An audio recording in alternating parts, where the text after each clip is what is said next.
For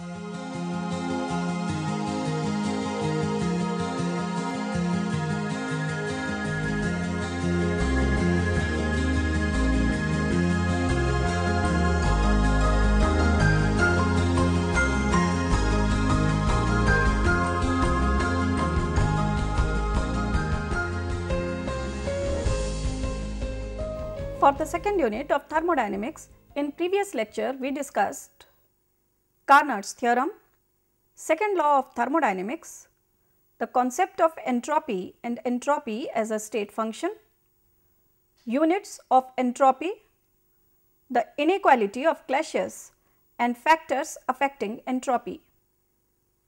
Today we are going to discuss the thermodynamic temperature scale, the entropy change of ideal gases when temperature and volume are variables, the entropy change of ideal gases when pressure and temperature are variables, and the entropy change of ideal gases in isothermal, isobaric and isochoric processes. At first, let us discuss the thermodynamic temperature scale. The principle of Clausius may be rephrased as: heat never flows spontaneously, that is, without the expenditure of work from a colder to a hotter body. This statement contains essentially the definition of temperature. You must recall that the concept of temperature was first given on the basis of results of the observations that all bodies reach the state of thermal equilibrium. Lord Kelvin was first to introduce the concept of thermodynamic temperature scale, which is independent of any thermometric substance. To see this, consider the situation shown in figure, which has three reversible cycles A, B and C. There is a high temperature heat reservoir at temperature T1 and a low temperature heat reservoir at temperature T3. For any two temperatures T1 and T2, the ratio of heat absorbed to that of heat rejected remains same for all the Carnot's cycle if temperatures remains same. Now we choose the cycles so as Q1 is same for A and C, and Q3 is same for B and C. Now you know that efficiency of Carnot cycle, which is represented by eta, is equal to 1 plus heat at lower temperature divided by heat at higher temperature, which is a function of lower temperature and higher temperature. Here lower temperature is represented by TL and higher temperature is represented by TH. You can see that eta, that is efficiency, is only function of temperature. Also you know that Q1 divided by Q2 will be a function of T1 and T2. Similarly, Q2 divided by Q3 will be a function of T2 and T3, and also Q1 divided by Q3 will be a function of T1 and T3. But Q1 divided by Q3 will be equal to Q1 divided by Q2 multiplied by Q2 divided by Q3. Now you know that Q1 divided by Q2 is a function of T1 and T2, and Q2 divided by Q3 is a function of T2 and T3. If we put all these values, we will get function of T1 and T3 equal to function of T1 and T2 multiplied by function of T2 and T3. Now you know that left hand side, that is Q1 upon Q3, which is a function of T1 and T3, is not a function of T2. Hence, right hand side, that is Q1 upon Q2 multiplied by Q2 upon Q3 cannot be a function of T2. We thus conclude that function of T1 and T2 has the form function of T1 divided by function of T2, and similarly we can say that function of T2 and T3 is equal to function of T2 divided by function of T3. The ratio of heat exchanged is Q1 divided by Q3, which is a function of T1 and T3, and it is also equal to function of T1 divided by function of T3. In general, we can say Q at higher temperature divided by Q at lower temperature is equal to function of higher temperature divided by function of lower temperature. You can see that ratio of heat exchanged is equal to ratio of temperature. So, we can choose any function which is monotonic, and the simplest choice is function of temperature is equal to T itself, and this is thermodynamic scale of temperature. You have seen that QH divided by QL is equal to TH divided by TL. Here QH is the heat absorbed at higher temperature TH and QL is the heat released at lower temperature TL. Lord Kelvin decided to use this equation as the basis of thermodynamic temperature scale. This is the ratio of heat absorbed at higher temperature to that of heat released at lower temperature. The temperature defined in this manner is equal to the temperature defined for ideal gases. Hence, the thermodynamic temperature scale is equivalent to the ideal gas scale. Now, we are going to discuss the entropy change for ideal gases.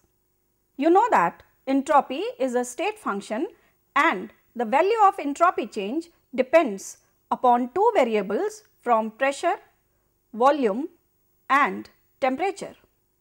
First, we are going to discuss the entropy change when temperature and volume are variables. Let us consider n moles of an ideal gas at temperature T occupying a volume V on pressure P. If this gas absorbs the amount of heat which is equal to dq reversible, then entropy change, that is ds, will be equal to dq reversible divided by T. According to the first law of thermodynamics, dq reversible will be equal to dE plus PdV. Putting in the equation ds equal to dq reversible upon T, we will get ds equal to dE plus PdV divided by T. Now, we know that for an ideal gas, PV is equal to nRT, or we can say that P is equal to nRT divided by V. Here P is the pressure of the gas, N is number of moles of the gas, V is volume occupied by the gas, T is absolute temperature and R is the universal gas constant. You also know that dE is equal to nCV dt. Here Cv is the molar heat capacity of the gas at constant volume. Substituting this value in the equation, ds is equal to dE plus PdV divided by T, we will have ds equal to nCV dt plus nRT divided by V dV divided by absolute temperature, that is T. Or we can say that ds is equal to n Cv dt divided by T plus nR dV divided by V.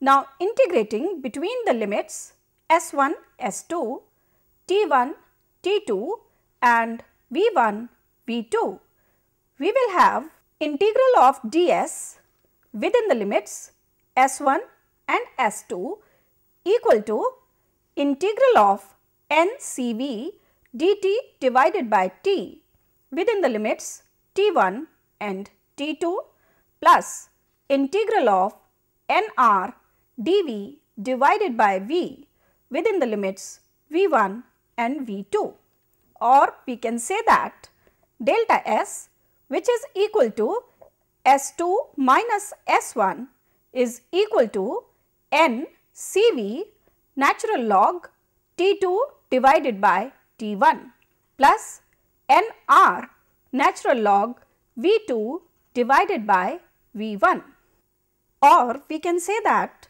delta S is equal to 2.303 n Cv log of T2 divided by T1 plus 2.303 nR log of V2 divided by V1.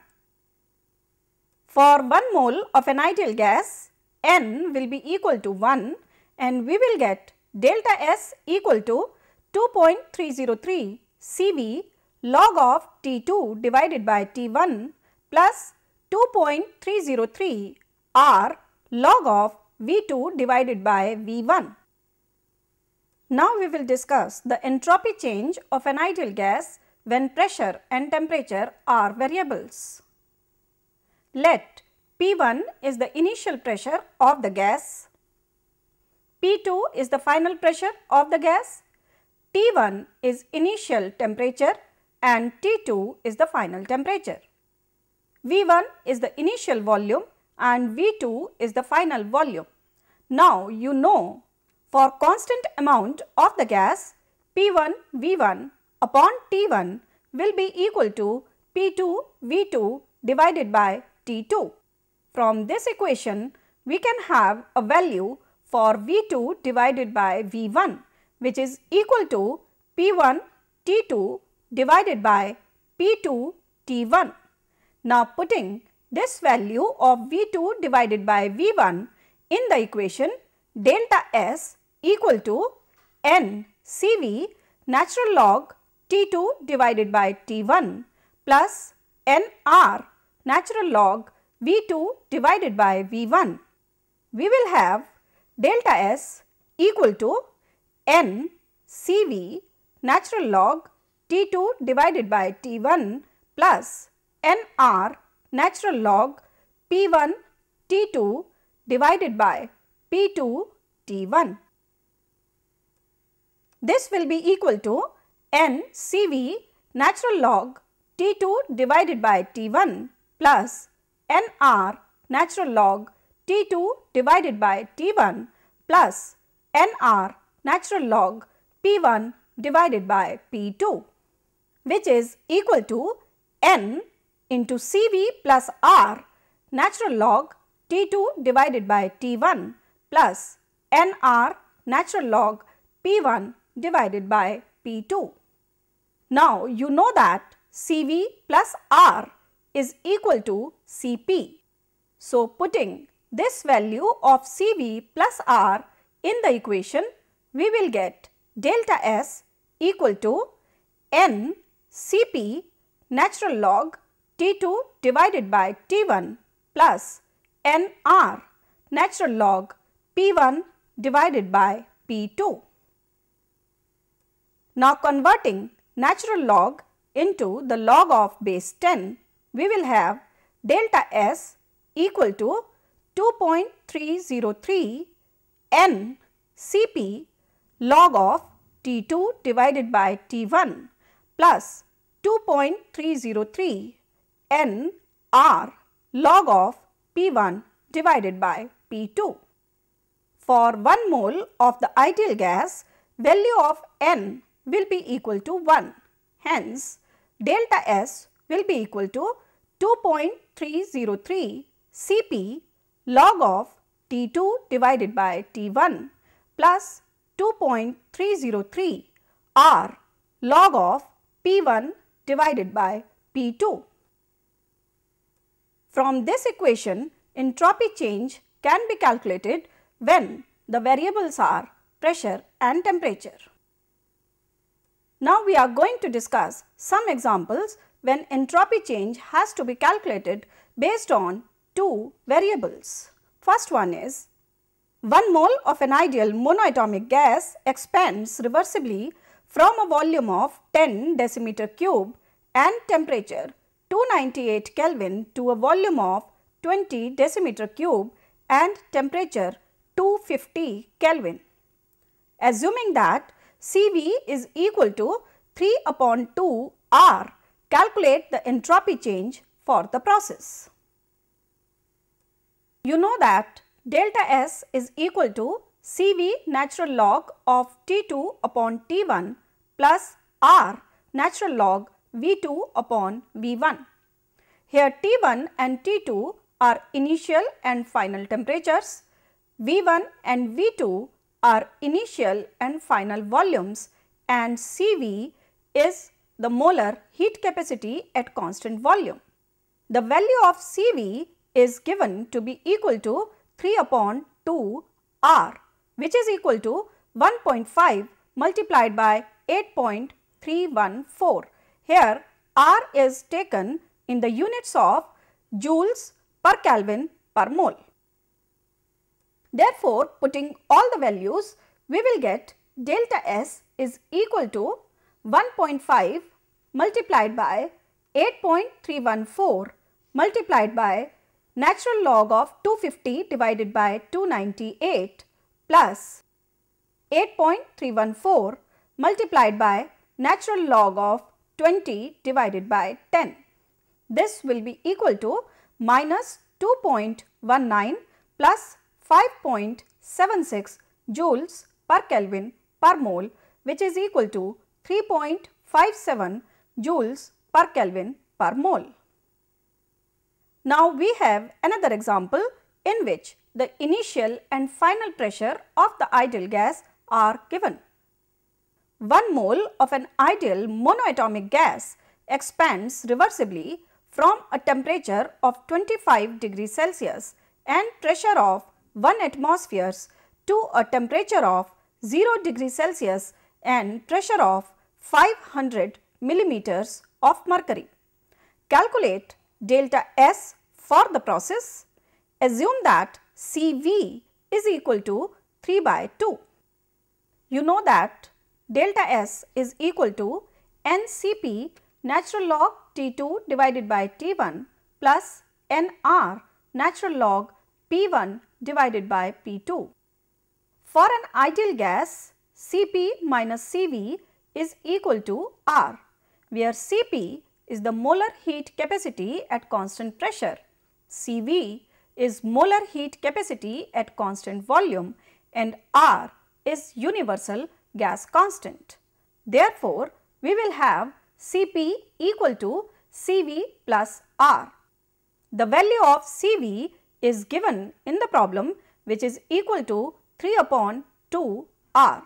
Therefore, Cp will be equal to 3 by 2 R plus R, which is equal to 5 by 2 R or 2.5 R. Putting the value of R, we will get Cp equal to 2.5 multiplied by 8.314 joule per Kelvin per mole. Putting all the values in the equation, we will have delta S equal to 2.5 multiplied by 8.314 multiplied by natural log 273 divided by 298 plus 8.314 multiplied by natural log of 760 divided by 500. We will get minus 1.82 plus 3.48, which is equal to 1.66 joule per Kelvin per mole. We can also calculate the entropy change for ideal gases for different types of processes. First, we are discussing the isothermal process. For isothermal process, temperature remains constant, hence T1 is equal to T2. Therefore, the equation delta S equal to 2.303 N CV log T2 upon T1 plus 2.303 Nr log V2 upon V1 and the equation delta S equal to 2.303 N Cp log of T2 divided by T1 plus 2.303 Nr log of P1 divided by P2 reduces to delta S at constant temperature equal to 2.303 Nr log of V2 divided by V1 and delta S at constant temperature equal to 2.303 Nr natural log P1 divided by P2. For isothermal expansion, V2 is greater than V1 or P1 is greater than P2. Therefore, delta S at constant temperature is positive.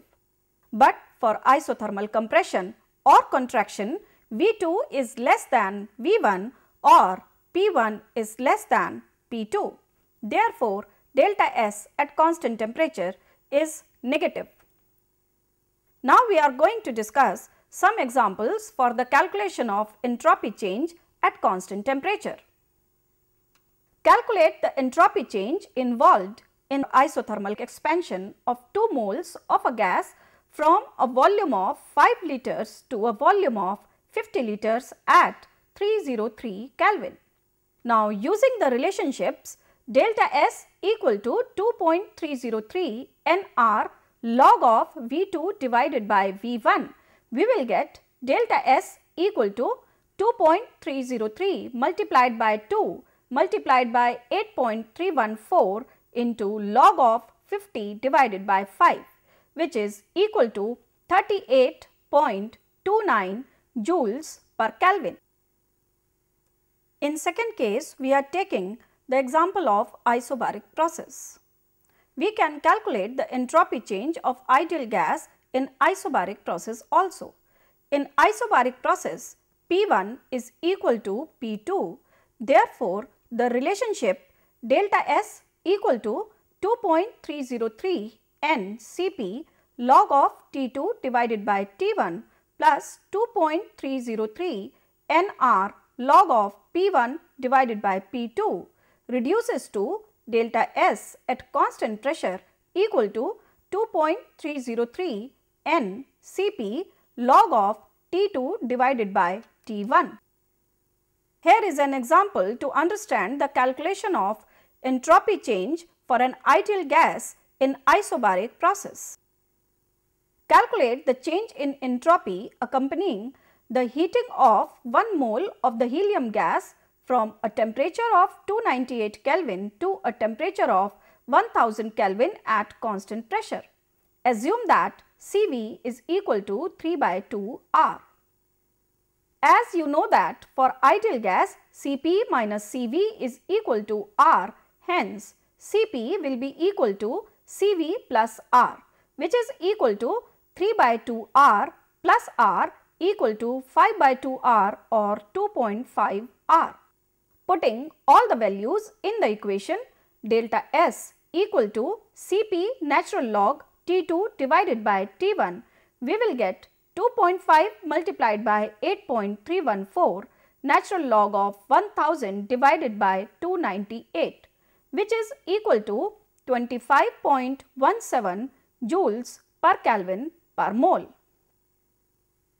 In case 3, we are taking the example of isochoric process. We can calculate the entropy change for an ideal gas for isochoric process also.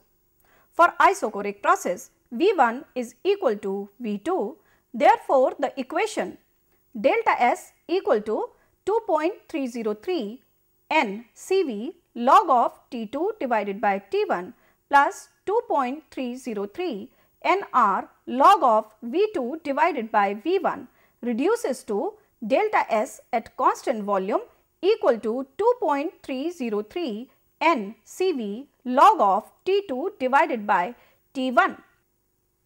Here is an example to calculate the entropy change of ideal gas in isochoric process. 1 mole of an ideal gas is heated from 100 Kelvin to 300 Kelvin. Calculate delta S if the volume is kept constant and assume that Cv is equal to 3 upon 2 R. When volume is kept constant, delta S is equal to Cv natural log T2 divided by T1. Hence, putting all the values, we will get 1.5 multiplied by 8.314 natural log of 300 divided by 100, which is equal to 13.17 joules per Kelvin. In the end, let us revise what we have learnt today. Today, we discussed thermodynamic temperature scale, entropy change of an ideal gas when temperature and volume are variables, entropy change of ideal gas when pressure and temperature are variables, and the entropy change for an ideal gas in isothermal, isobaric and isochoric process. In continuation, in next lecture, we will discuss entropy change in reversible and irreversible processes and the second law of thermodynamics in terms of entropy.